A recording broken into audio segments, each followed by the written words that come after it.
Buenas tardes, una vez más en Aldea Literaria, a través de Voz Trinitaria, órgano oficial del Ayuntamiento de Santo Domingo Este. Hoy tenemos una ausencia en el programa, el poeta, escritor, cronista de arte Jorge Jiménez está indispuesto de salud, ese catarro que anda, pues lo ha cogido a nuestro amigo, y entonces él está en su casa viendo el programa desde su casa. Está con nosotros Tony Pichardo, un gran amigo, un hermano nuestro, en lo personal y en el oficio, documentalista, productor de televisión, periodista, y con él vamos a conversar sobre su vida profesional, cómo él ve la televisión, cómo ve la producción de documentales y qué está haciendo actualmente. Así es que ese, como dice Jorge Jiménez todos los jueves, ese es el plato fuerte del día de hoy. Antes de entrar en nuestro plato fuerte, ayer asistimos al Club de Profesores de la Universidad Autónoma de Santo Domingo a la tertulia de los compañeros poetas, escritores, Luismil Castor y Alejandro Santana. A partir de ayer ellos iniciaron una tertulia cultural en donde van a presentar escritores, poetas, cineastas, teleastas, pintores, etcétera, etcétera. Todo vinculado al mundo de las artes, de la cultura. Tiempo de nosotros, así se llama la tertulia, y ayer inició con el escritor Sauris Ramírez. Siempre le digo a él Julio Sauris, por aquel director de la Corporación Dominicana de Electricidad de los años 70, en la época de Balaguer. Pues nuestro amigo, el escritor Sauris Ramírez, puso en circulación 2 libros: Hijos de la Pesadilla, cuentos, y Peregrino, poesía. Son 2 partos literarios, culturales, importantes para el país. Vamos a invitarles a que nos sigan a través de aldeatrinitaria@gmail.com. Ahí ustedes pueden comunicarse con nosotros, pueden hacernos sus solicitudes, lo que les gustaría preguntar, comentarios, si quieren que traigamos alguna persona en particular para que conversemos. Vamos entonces a hacer nuestra primera pausa para de inmediato conversar con nuestro amigo y el productor, documentalista, también escritor, Tony Pichardo.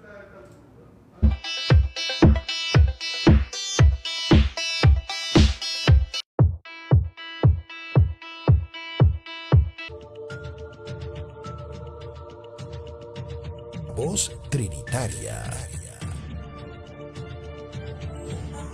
medio oficial del Ayuntamiento de Santo Domingo Este.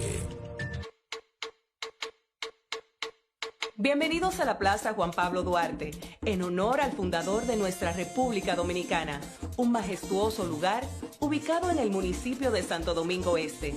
Aquí encontrarás la escultura más grande dedicada al patricio, honor a nuestra bandera nacional y sobre todo un espacio de entretenimiento, nuestro anfiteatro La Dramática, disponible para realizar actividades culturales, religiosas y educativas, todas para el deleite y recreación de la familia. Visita la Plaza Juan Pablo Duarte y su anfiteatro La Dramática.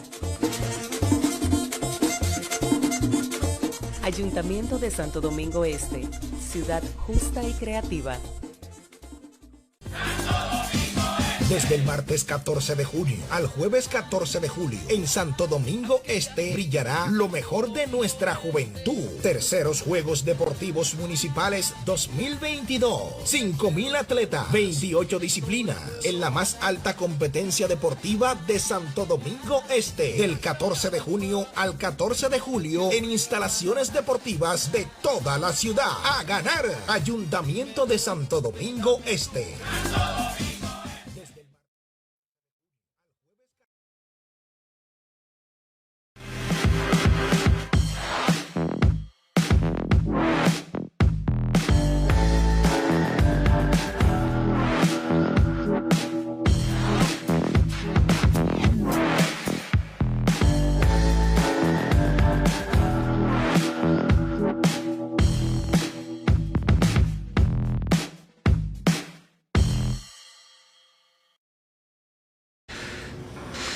Estamos en Aldea Literaria, todos los jueves de 5 a 6 de la tarde por Voz Trinitaria.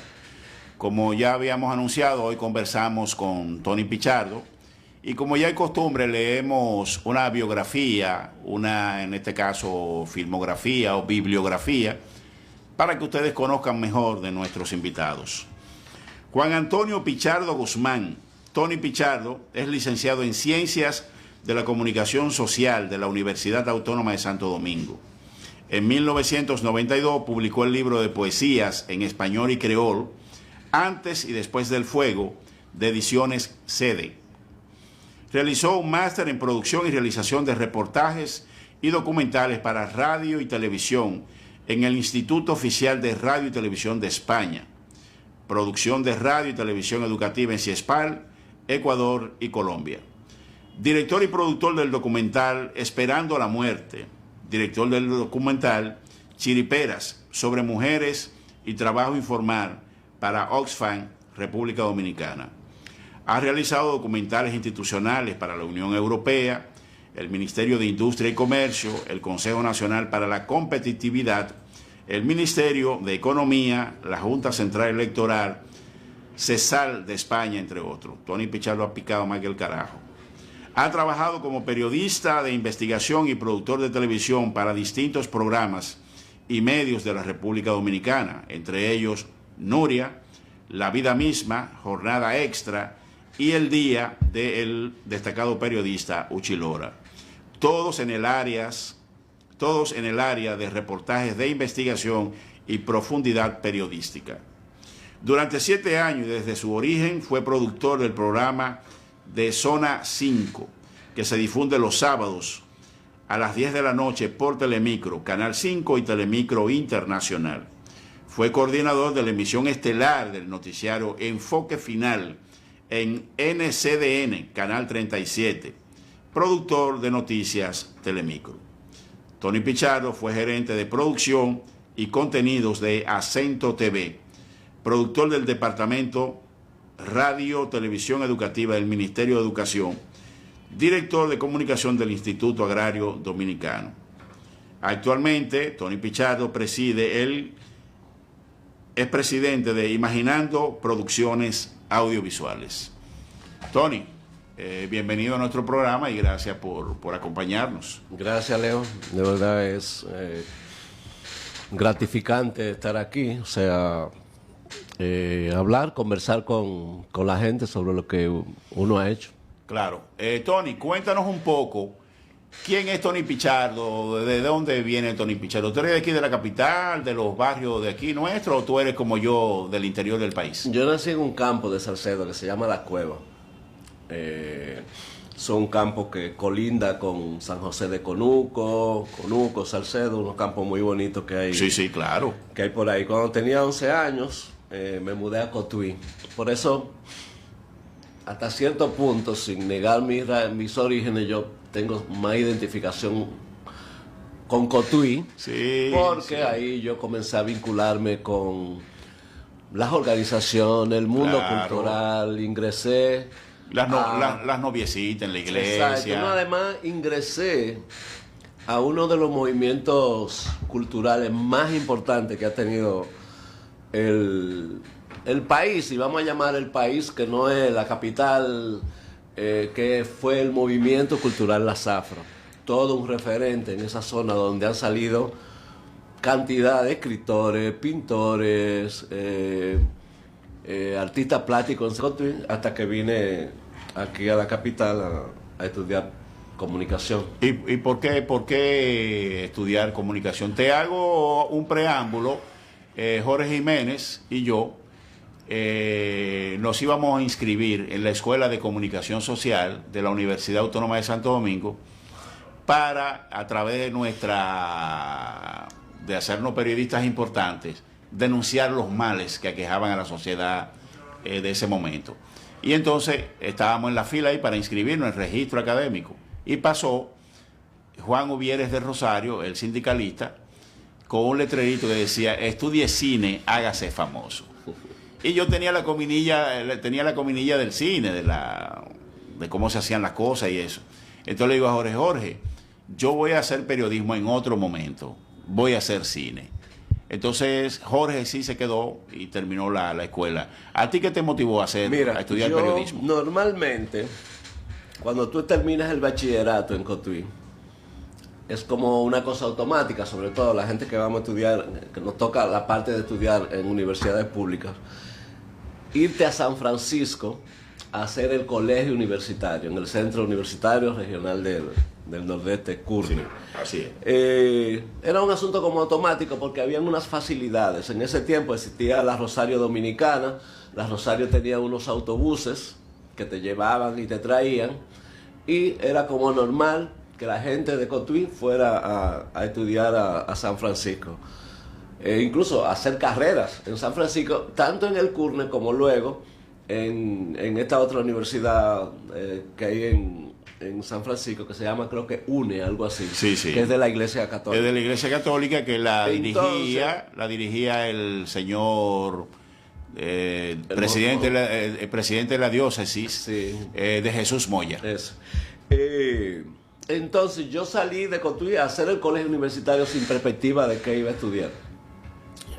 Claro, ya para ese tiempo yo leía mucho y también había comenzado incipientemente a escribir alguna poesía, hacía teatro, y como que el mundo mío se iba perfilando más como por ese mundo de escribir, artístico, esa cosa. Cuando terminé el colegio universitario, dicho sea de paso, para estudiar la carrera de licenciatura no había que hacer el colegio universitario. Así es. Cuestión que cuando yo llego aquí a Santo Domingo, yo caí en un semestre de altísimo, porque normalmente la gente va arrastrando cosas. Sí. El tema es que, como no sabía, cogí el famoso ese test psicológico que daban en un departamento de orientación psicológica. Sí, sí, bienestar estudiantil. Entonces recuerdo como ahora que me salió... Que lo tuyo era el periodismo. Me salió psicología, publicidad, derecho y comunicación social. Me gustaba escribir, investigué un poco. Yo como que siempre no me veía en una profesión o una carrera como de estas que son muy estáticas, como encerrado en una oficina. Las carreras de 8 a 5. Exacto, y yo dije, bueno, me ha tocado mucho 8 a 5. Y yo dije, no, esto es. Y ya entré y realmente creo que fue una buena decisión. A propósito, ahí mismo, y yo creo que es una anécdota interesante y que te voy a vincular un poco. A propósito de esa pregunta, y te lo digo porque apenas hace 2 semanas yo envié, a ti no, porque tú no eres periodista, casi a todos mis amigos periodistas, yo estoy escribiendo un manual. Ajá. Que se llama ¿Soy periodista y qué? Ya. No, realmente es en serio, y es un manual para estudiantes de término y periodistas recién graduados. O sea, uno entra a esta carrera con muchísimas expectativas, con muchísimas cosas. Entonces, la vida... ¿Y qué? Exacto. Entonces, es en serio eso. No, pero que tú me dices así como en un tono desafiante, que no, pues tú no eres periodista. Yo no soy periodista de oficio, pero yo trabajé para El Caribe, trabajé para La Noticia, para La Tarde Alegre, Última Hora. Sí, sí. Vamos a ver si publicamos eso a final. Claro que sí, vamos a animarnos. Y entonces, ya te gradúas de periodismo, hiciste periodismo de prensa, como se decía, o sea, ¿estuviste en algún medio o inmediatamente entraste a hacer tus pinitos en la televisión? No, cuando yo tenía en el último año de carrera, yo había entrado a trabajar aquí en una ONG, bueno, que es la que publica el libro de poesía, que se llama Sede, que era toda una referencia sí. de lo que era el trabajo, animación, socioculturales. Sí. ¿Qué ocurre? Que el Sede tenía una oficina en Cotuí y estaba al lado de mi casa. Mira qué casualidad. Y mi mamá era que limpiaba la oficina del Sede en Cotuí. Y además, ahí yo conocí a Jesús Sosa, que hizo mucho tiempo teatro. Claro, otro amigo. Felipe Orozco. Otro amigo Jesús Sosa. Felipe Orozco. Gente que estaba también, que andaba en ese mundo. Entonces, yo diríamos como que creé ese vínculo y entré aquí al SEDE y fui ya en mi último año de carrera. De hecho, mi tesis de grado yo lo hice en las oficinas del SEDE y entré como asistente de comunicación. Entonces yo no... Pero tú entraste por la puerta grande. Sí. Tú entraste porque había gente que se graduaba de periodismo y pululando en medio, estaciones de radio, canales de televisión, periódicos. No, muchacho, duraba 2 y 3 años en conseguir un trabajo fijo. A mí me dijeron que yo iba a ganar 7,000 pesos. ¿Cuánto? 7,000, no, pero antes... Pero eso era un dineral, Tony. Antes de eso, y es la recomendación que yo hago... Discúlpame, pero para la gente que nos ve y nos escucha, 7,000 pesos ¿en qué tiempo? O sea, ¿en qué época? 89. Eso era un dinero. Sí. Era mucho dinero. Sí. Era eso ahora, haciendo una proyección mala, 7,000 pesos, yo pienso que son como, en este momento, deben andar entre 80 y 100,000 pesos. Era un buen salario. Sí. O sea, para ese tiempo. Sí. Pero ¿qué ocurre? Y es... ahora tengo la confusión si fue antes o después. Cuando yo estaba en mi último año de carrera, que estaba dando redacción 6, que es la última... hay un profesor que se me acerca y mira, es la recomendación que yo hago a todo estudiante de comunicación. Es, busque la forma de llegar a un medio. Si a usted le gusta el periodismo escrito, busque a alguien, un compadre, o a modo de esta pasantía que se están usando, trate de entrar a un medio, porque hay una diferencia abismal entre la teoría que nos dan y el choque de la realidad. Entonces, yo logré entrar al Nuevo Diario. Acuérdate que el Nuevo Diario era un periódico de vanguardia en ese tiempo. Ahí tuvo Juan Bolívar Díaz, Eduardo Colombo, Consuelo de Pradel cuando era comunista, Consuelo de Pradel, cuando era de izquierda, claro. O sea, era un periódico de referencia. A mí me tocó la etapa cuando Pérez Martínez estaba tumbando Villajuana. Entonces, había el quinto centenario. Había un camioneta. Yo tenía una cámara rusa Koika. Entonces, a mí, cuando estaban soltando, llevando a los periodistas a cubrir las rondas, rueda de prensa al Palacio, a mí me soltaban por ahí Villajuana, luego las 800. Y bueno, yo llegué a coger primera plana, ahí como pasante. Nunca llegaron a pagarme. Yo aspiraba, que yo entendía que claro. Entonces, estando ahí, me salió el trabajo en el SEDE. Ahora lo recuerdo y dije... está bueno todo esto, la primera plata, allí me pagan. Claro, con eso no se va al supermercado. Pero no, ya hablando en serio, la recomendación a todo estudiante de comunicación, trate de entrar a un medio, en ese proceso ya final de la carrera. Sí, porque es muy diferente, bueno, las universidades modernas están utilizando en este tiempo que debe de haber oficio, no solamente en el que va a salir, sino también en el que propicia la información. O sea, los profesores deben de estar en un medio o haber pasado por algún medio en algún momento, porque te dicen cosas de los libros que son ideales, que cuando tú sales al ejercicio real, como se dice popularmente, a la candelá, eso no existe. Tú dices, ¿dónde está la información? Esto que me dijeron que esto era así. Bueno, eso pasa mucho en cine también. En cine, en todos los oficios pasa igual. Y entonces, ¿cómo tú entras a la televisión, a la producción? ¿Cómo te vinculas yo del SEDE, al medio de la televisión? Del SEDE, o sea, yo paso una gran parte posterior a graduarme en ese mundillo, en ese mundo de las ONG. Era como mi referencia para hacer lo que uno entendía en ese tiempo, lo que era comunicación popular, participativa, con grupos sociales, ese tipo de cosas. Entonces yo estuve... Del SEDE, trabajé en una ONG que trabaja con mujeres, que se llama Sencel, con mujeres violentadas. Trabajé en Edna Caribe, trabajé en varias ONG. Entonces, luego, estando en una de esas ONG, en un viaje que hicieron, de esos que hacen de encuentro con los organismos financiadores, se aparecen con una cámara Panasonic VHS. Sí, que era lo que era lo que había. El VHS. Yo comencé a grabar todo lo que me pasaba por el lado, sobre todo los eventos, esta cosa. Y entonces hice un taller de producción o de manejo de equipo, de cámara de producción en el centro de los jesuitas. Ujú. La Fundación Montalvo. Sí, El centro Montalvo. Sí, pero ellos tenían diríamos como un apéndice que maneja el padre Llorente, El padre Llorente, que sí. manejaba la parte audiovisual. Sí, sí. Incluso llegaron a hacer producciones interesantísimas. Sí, cuando claro. vino el Papa. Claro que sí. Y entonces ahí comencé a vincularme con ese mundo. Bueno, ahí terminé incluso casándome con Jenny Ceballos, que trabajaba ahí antes. Ya, y conociste, me imagino, también a Pedro Mateo, A Pedro Mateo. que trabajaba ahí. Martín Santos. O colaboraba, Martín Santos. Bienvenida Mendoza. Mira, a propósito de eso, ese centro con el padre Llorente también fue un referente para formar a muchos periodistas que no tenían la experiencia audiovisual, porque la Universidad Autónoma no la tenía, escasamente la fotografía, pero no tenía...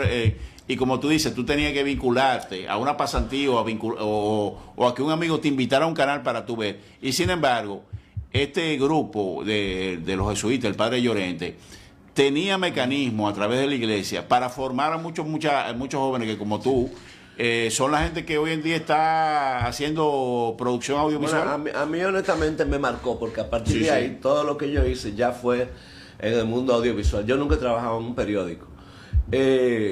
Pero ¿qué ocurre? Estuve ahí, luego entre Jenny y yo y una parte salieron ellos, porque yo nunca fui empleado de ahí, y creamos entonces nosotros una especie de productora audiovisual popular, se llamaba Cedopa. Recuerda que hacíamos junto a Martín Gómez unos festivales de videos educativos que lo hacíamos en el Centro Cultural de España. Sí, Cedopa claro. era Centro Dominicano de Producción Audiovisual. Y entonces comenzamos ya a producir nosotros de manera independiente. ¿Qué ocurre? Como que un día yo estoy así, digo, venga, esto está muy bien, todo este mundo, pero yo estudié periodismo y ahí como que están pasando cosas allá afuera, ¿entiendes? En la otra realidad.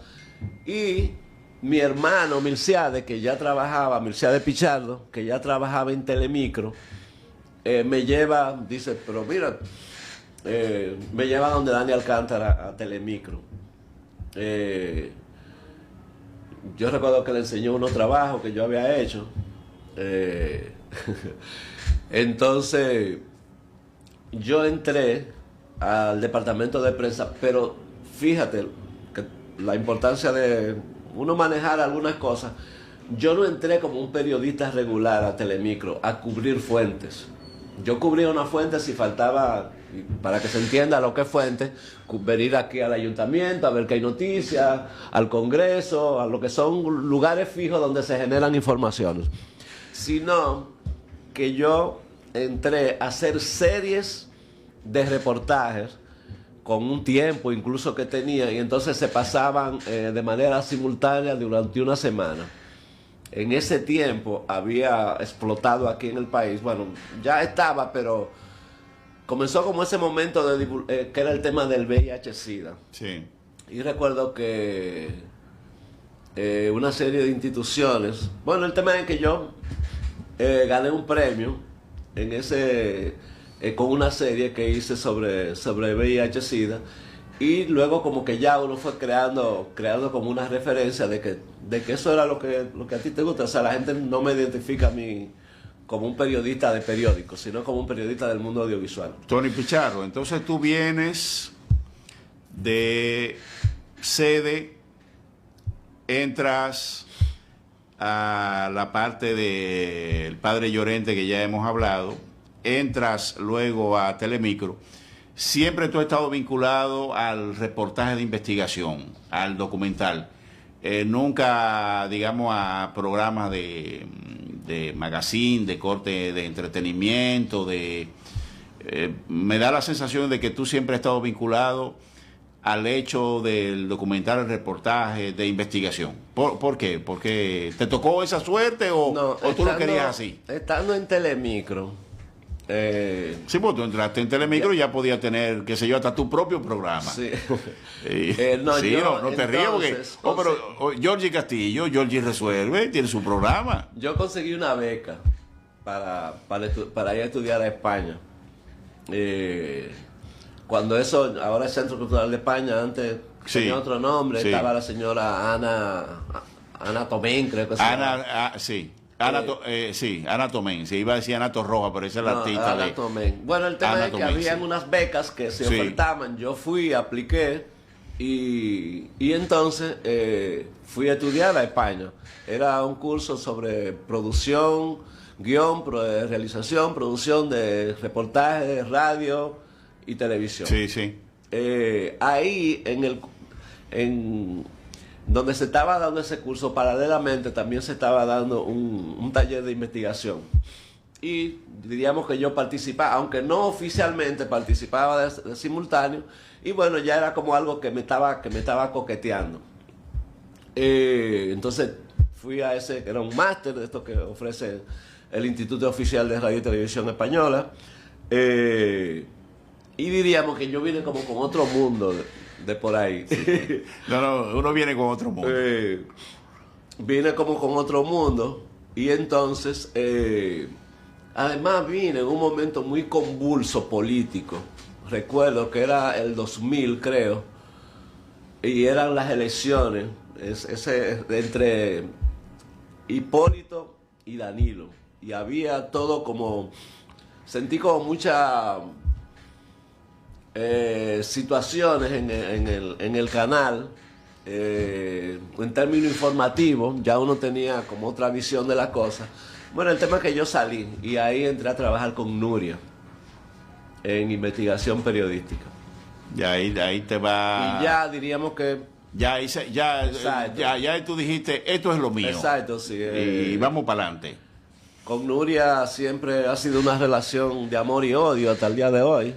Pero Nuria es una trabajadora, una yo fajadora. puedo ir ahora mismo donde Nuria y Nuria me da trabajo. ¿Cuánto voy a durar? No sé. No sé.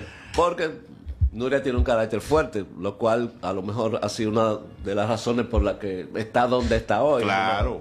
Una persona con un carácter muy fuerte. Y entonces yo comencé, diríamos que, a moverme en ese mundo de... A propósito que tú hablas de la señora Nuria Piera, trabajar el tipo de televisión que tú haces, que son reportajes, como se le dice, de investigación, reportajes de fondo, ¿eso te ha supuesto alguna presión o alguna censura? ¿Alguien alguna vez dentro del canal, sin que tenga que citar ningún nombre en particular, te ha dicho, Tony, esa declaración, corta eso o quita eso, o eso no lo ponga, o alguien en algún momento te habrá llamado, como ha pasado muchas veces, que llaman a uno y le dicen, fulano, pero usted estuvo haciendo un reportaje, las declaraciones que dieron esas personas no es la más correcta, olvídese de eso. ¿Tú has sufrido presión, censura? Cuando trabajé con Nuria, no, porque tú sabes que el peso, diríamos que la imagen, o sea, como ocurre con Nuria, Alicia, tienen un equipo detrás que hacen y trabajan esas investigaciones, pero al final quien da la cara y la imagen del programa, claro, sí estando en la producción de Zona 5 en Telemicro. Mira, cuando a mí me llaman para hacer Zona 5, la idea era, vamos a tomar de esos reportajes que salen en Primer Impacto, un periodista, ponemos 5 reportajes de eso. Y digo, ¿cuál es el sentido?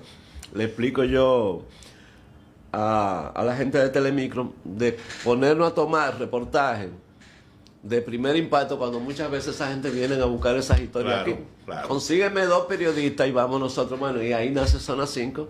Y realmente en términos de rating, Zona 5, porque ¿qué fue lo que nosotros pensamos? Yo como productor, tú tienes a Nuria y a Alicia, que te hacen el reportaje duro en términos de investigación. Entonces, la idea no era competir con ellos, sino hacer un tipo de reportaje de cierta profundidad, pero más humano. O sea, el caso humano, a veces uno se metía en esos temas políticos, pero bueno, era más un poco en esa dirección. Uh-huh. Entonces, ¿qué ocurrió una vez? Nos llama una señora de Villamella. Ella estaba casada con con un señor, un nacional italiano. Habían vivido en Italia muchísimo tiempo y vienen al país de vacaciones. Al italiano, un señor ya mayor, le da un dolor en la noche. Entonces, ella va rápidamente a una cadena de farmacia, que no viene al caso decir el nombre, y va a buscar un antiácido, una vaina de esa. Entonces, ¿qué ocurre?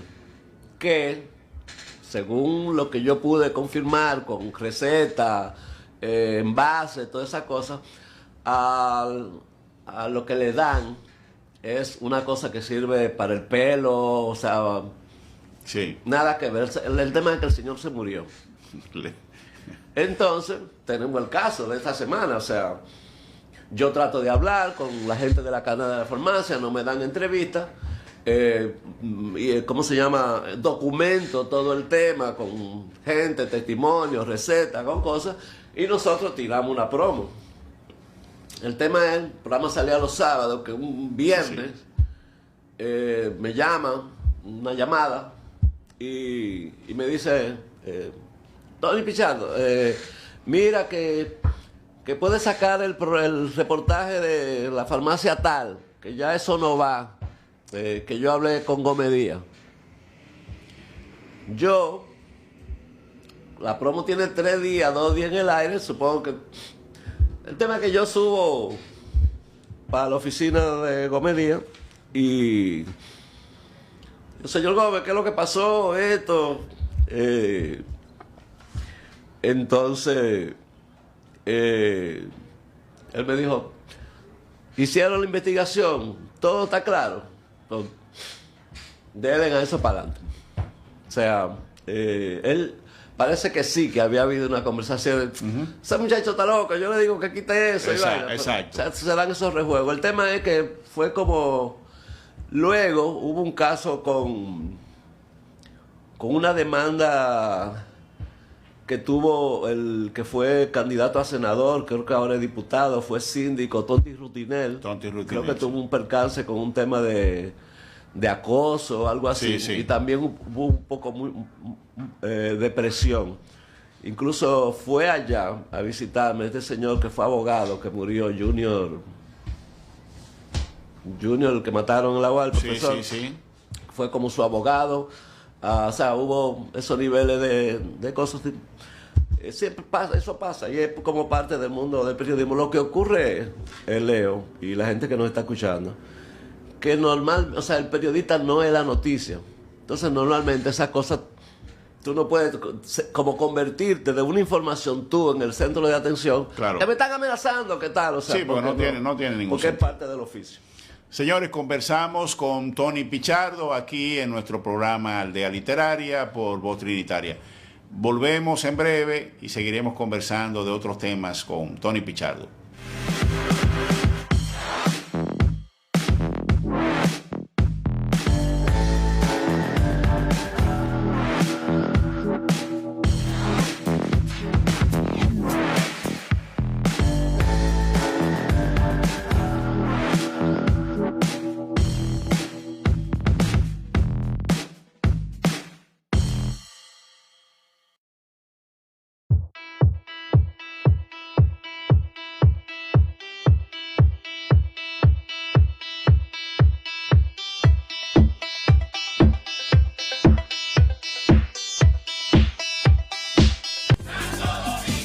Desde el martes 14 de junio al jueves 14 de julio, en Santo Domingo Este, brillará lo mejor de nuestra juventud. Terceros Juegos Deportivos Municipales 2022. 5,000 atletas, 28 disciplinas, en la más alta competencia deportiva de Santo Domingo Este. Del 14 de junio al 14 de julio, en instalaciones deportivas de toda la ciudad. A ganar, Ayuntamiento de Santo Domingo Este.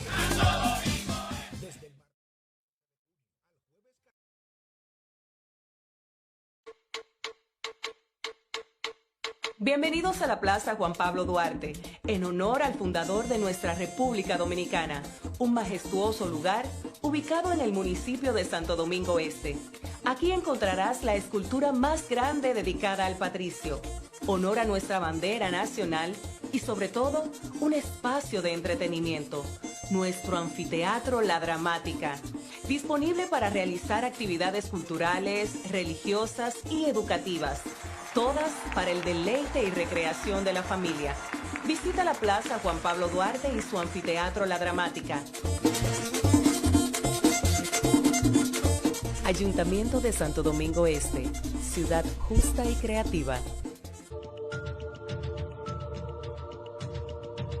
Voz Trinitaria. Medio oficial del Ayuntamiento de Santo Domingo Este.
Seguimos aquí en la Aldea Literaria a través de la Voz Trinitaria, órgano oficial del Ayuntamiento de Santo Domingo Este, conversando con nuestro amigo Tony Pichardo, un profesional a carta cabal de la producción de televisión en el área de la investigación. Tony, si tuviéramos que hacer un balance de la televisión que se está haciendo en este momento, en sentido general, ¿cuál sería tu opinión? Mira,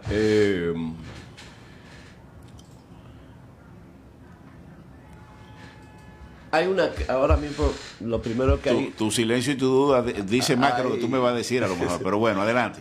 Realmente con todo este tema de la digitalización, el tema de las redes sociales, el auge que han tenido las plataformas digitales, más diríamos que el desgaste que ha ocurrido, que se ha ido dando con el tiempo y la poca renovación. Realmente lo que yo veo, lo que percibo, lo que escucho es que hay una gran crisis a nivel de la plataforma de los canales de televisión tradicionales. O sea, ¿qué es lo que está ocurriendo? Perdóname, ¿tú te refieres a un desgaste tecnológico o un desgaste de los famosos anchors, los famosos animadores, presentadores? De los formatos. De los contenidos. De los formatos y contenidos. O sea, ya, por ejemplo, si hay algo novedoso en términos audiovisual, están básicamente la mayoría en la plataforma digital, en YouTube y ese tipo de cosas. Entonces, ¿qué ocurre?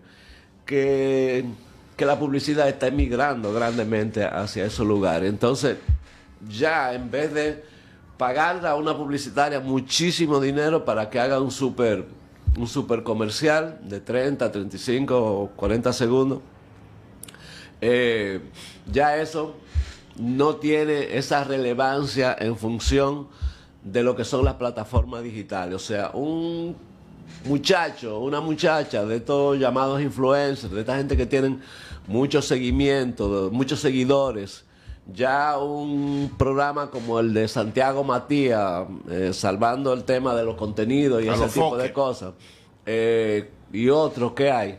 O sea, se están llevando gran parte del pastel en términos de publicidad. Entonces, si tú, es como juntar varios elementos. Poca innovación o poco contenido, a nivel de propuestas nuevas, diferentes, algo que tú digas, que te enganche, como dicen los españoles. Unido a eso, entonces, realmente, por ejemplo, en mi caso, yo no estoy viendo televisión nacional. Y es una pena hasta que lo diga. No, pero esa es la yo realidad. veo, mientras estoy haciendo otra cosa, haciendo café o me estoy vistiendo, alguno de esos programas de entrevista de la mañana, si hay algo que me interesa, si no, después lo busco en YouTube. ¿Qué ocurrió, por ejemplo, entre la época que llega el COVID y donde estamos? Aceleró una serie de procesos que ya venían ocurriendo en el campo audiovisual, de la televisión y la radio.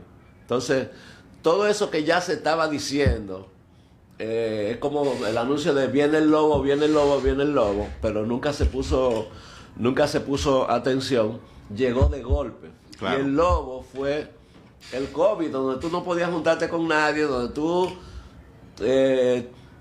tuviste que hacer y que agarrar unos recursos que estaban ahí, pero que nadie lo usaba para producir cosas. Y entonces eso como que aceleró todo, tanto en el área de la radio y como en la televisión. ¿Qué está ocurriendo? Mira dónde estábamos nosotros. Esto es una pequeña estación de radio, pero también tenemos... Y televisión. Y tenemos video, ¿entiendes? Claro. Si tú quisieras ahora como productor y yo estuviera hablando algo importante, pues el control rodara una cosa, o sea, ¿y cuál es la diferencia? Claro. ¿Entiendes? Claro. O sea, entonces yo creo... Entonces, perdóname, si tú eso lo unes a todo esto que se supone que debe ocurrir ya pronto, en los próximos meses, quizás, que es el tema de la digitalización ya de todos los canales, pues va a venir debe producir unos cambios que hay que ver si estamos preparados para eso en términos de estructura. Entonces, yo interpretándote, nos quedamos un poco atrás en determinadas formas de hacer la televisión. Hay una televisión que es obligatoria para mí, es una televisión que es informativa y formativa, que tiene que ser al mismo tiempo también recreativa, lúdica, divertida. La televisión educativa, que a raíz de la pandemia creó una situación de crisis, porque no estábamos preparados para transmitir, para dar clases a larga distancia, para dar clases por televisión o por la radio. Tú trabajaste para el Ministerio de Educación en la parte de radio, televisión educativa, ya tú no estabas ahí, pero el hecho va a seguir, porque ahora viene la viruela del mono, mañana va a venir el sarampión del sapo, pasado mañana va a venir el síndrome de la habichuela con dulce. ¿Cuáles son los ajustes en términos de televisión educativa que tú crees que deben de hacerse, previendo el presente y el futuro? Mira, cuando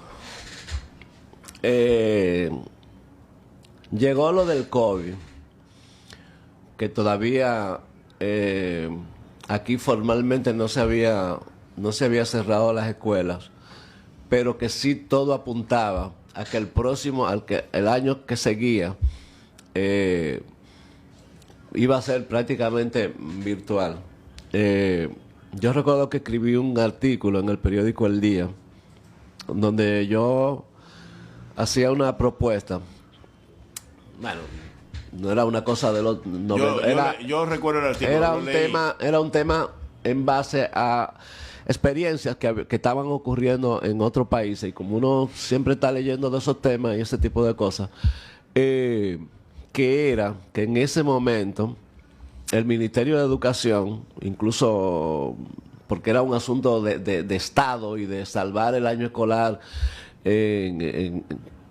ante la avalancha que venía con el tema de la virtualidad, era que el gobierno dominicano, a través del Ministerio de Educación, creara como una especie de gran sombrilla, de gran alianza, donde se vincularan, incluso sectores privados. Al final terminó haciéndose, pero de una forma a los dominicanos, o sea, se le dio muchísimo dinero a unos productores y a unos canales de televisión que todavía algún día vamos a tener como que revisar cómo se produjo eso.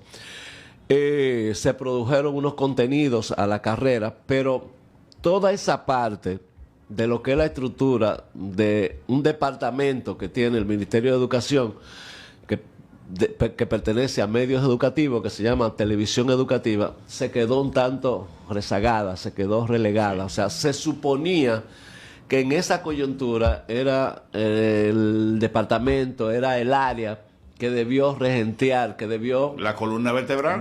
Manejar, porque se llama Departamento de Televisión Educativa. Claro. Sin embargo, todo esto fue centralizado por el ministerio, por el ministro.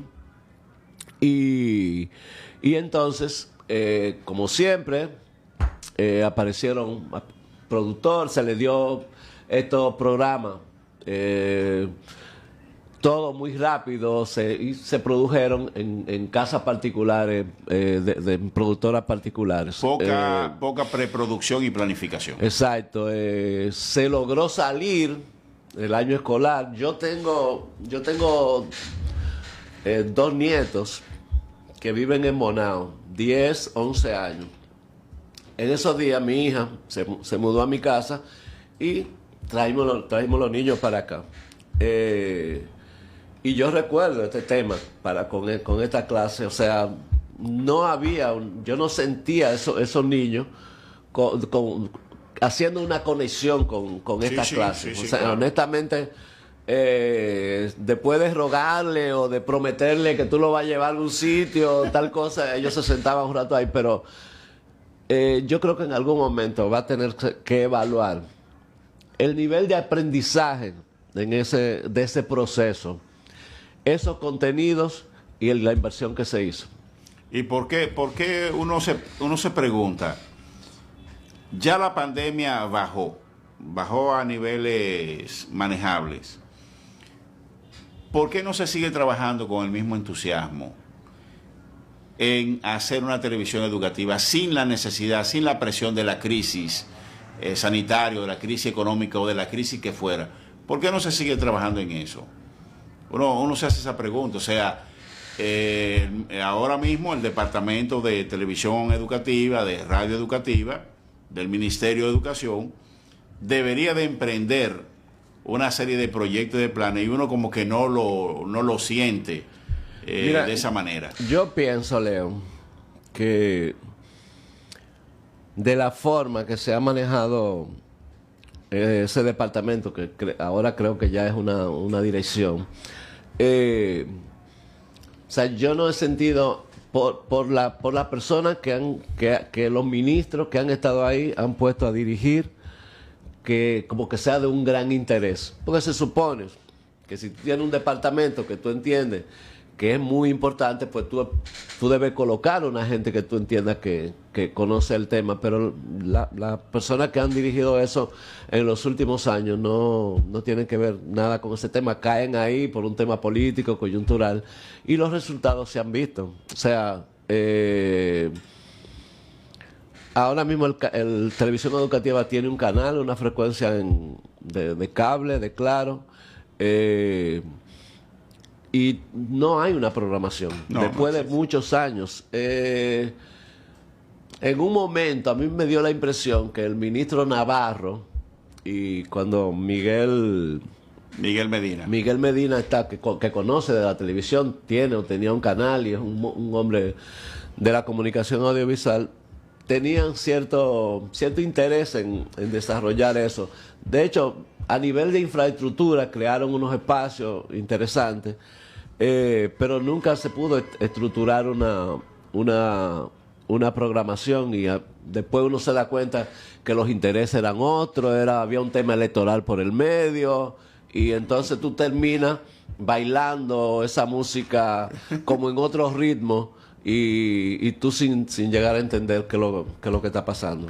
Tony, vamos a seguir hablando en otro programa, en otra ocasión, porque Aldea Literaria ha llegado a su fin. Se nos quedan una serie de temas en el tintero, en la gaveta.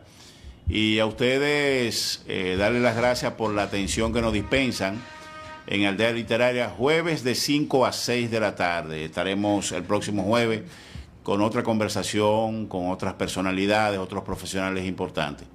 Desearle a nuestro amigo, el periodista Jorge Jiménez, que se siga recuperando, que lo coja suave, que lleve las indicaciones médicas. Un abrazo para Jorge y gracias por dejarme estar aquí hoy. A él, que no está aquí, y a ti. Sí. Hasta el próximo jueves.